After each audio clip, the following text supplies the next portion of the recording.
Welcome back to Aero Talks. We hope you enjoyed the first episode. Today we're getting into something that's, frankly, a bit of a puzzle in aviation economics.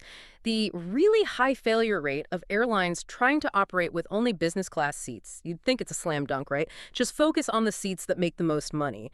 But the history, well, it tells a very different story. It's a graveyard out there. It really is counterintuitive, isn't it? And that's kind of our mission today, to unpack that history, look at the core paradox here.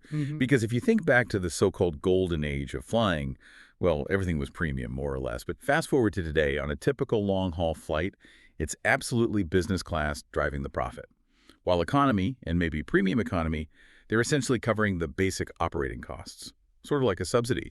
So the big question is, why does stripping out those, subsidy cabins almost always seem to lead to failure? Exactly. That's the heart of it. And the appeal is obvious. We see the legacy carriers pouring billions into their business class products precisely because it boosts their bottom line.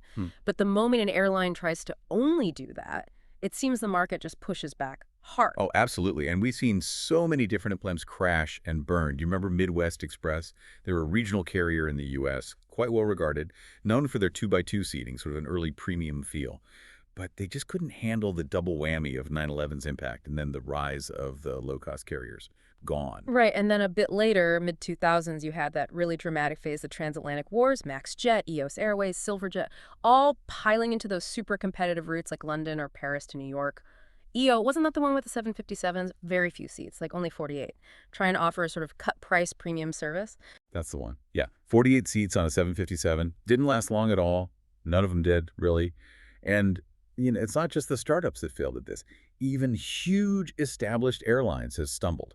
Think about Singapore Airlines. They ran that ultra-long haul Singapore to New York using an A340-500 configured only with business class seats. Wow, the longest flight in the world at the time, right? Exactly. A really luxurious setup. I think it was 100 seats. But even SKU had to cancel it back in 2013. They basically concluded the premium demand just wasn't strong enough all year round to make those flights viable, given the costs. That's quite a list of failures. So looking across all these examples, regional, transatlantic startups, even a giant like Singapore Airlines, what are the common threads? What does the data show are the key reasons they didn't make it? Well, probably the biggest single factor is competition, specifically around frequency. Business travelers, especially corporate ones, absolutely demand flexibility. They need lots of flight options. Yeah, they can't be locked into just one flight a day. Precisely. And when you're up against the giants, take British Airways on London Heathrow to New York JFK. They operate, 8 flights a day? Sometimes more. Corporate travel contracts often require that kind of frequency. Plus, you've got the loyalty programs, the lounges. A small newcomer just can't match that whole package. Okay, so that inability to compete on frequency, that must tie into the next big problem, economies of scale, or rather, the lack of them. If you're only running a handful of planes, maybe just 3 or 4, like SilverJet eventually had, your fixed costs per aircraft must be astronomical. Exactly right. Every cost, from maintenance and crew to airport fees and marketing, it all gets spread across very few assets. And operationally, it's incredibly risky. A single technical problem, maybe a mechanical issue, or even just a bad weather delay somewhere. And your whole schedule collapses. Pretty much. You don't have spare aircraft sitting around. You don't have the network depth to easily rebook passengers.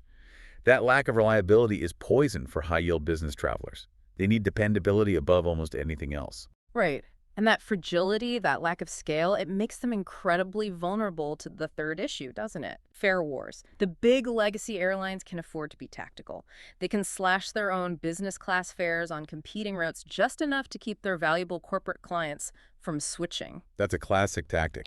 They don't need to make a huge profit on every seat on every flight. They have the volume from economy to back them up. But the all-business carrier, they often need really high load factors, selling almost every seat at a premium price just to break even. They have zero room to maneuver when a price war starts. It really paints a picture of an almost impossible challenge. But you mentioned earlier, it's not all failures. There are a couple of survivors out there now. How did they crack the code? Well, it seems they found specific niches and, crucially, avoided going head-to-head with the giants on their main turf. Take La Compagnie, the French airline. They've been around over 10 years now, which is impressive in this space. Yeah. Their strategy involves flying from Paris-Orly, not Charles de Gaulle, where Air France dominates. It's a less congested, maybe slightly more convenient airport for some. And they use smaller planes too, right? Yeah, efficient narrow bodies. Okay. A321LRs with I think 76 flatbed seats, Yeah. lower trip costs, targeting regular business travelers, but cleverly sidestepping the main battleground. Okay, that makes sense. Find a gap. And the other one? BeOnd. BeOnd is fascinating because they're targeting a totally different market segment. It's not the corporate road warrior. They're based in the Maldives and are aiming squarely at the ultra-wealthy leisure traveler. Think high-end holidaymakers. So more like a private jet experience, but on a scheduled airline. Kind of, yeah. They use smaller Airbus jets, A319s and A321s, with very few seats, maybe 44 to 68, depending on the configuration, flying people directly to a luxury destination. So the takeaway seems to be find a very specific niche, avoid direct conflict with legacy carriers, keep your costs incredibly tight with efficient aircraft, and maybe start small. That seems to be the pattern for the survivors, yes. But even with all these failures, all this evidence, the dream isn't dead, is it? The lure of that high-margin premium market is just too strong. I saw something recently. Air Tahiti announced they're planning a sort of VIP all-business service using one of their ATR turboprops, just linking islands in French Polynesia starting in 2025. Wow, even on turboprops. It just goes to show, doesn't it? The industry is incredibly tough, especially this segment. But that idea, that focused premium-only service, it's a concept aviation entrepreneurs just keep coming back to. It's a persistent dream. Well, that's all we have time for today. Thank you for listening. See you on the next episode.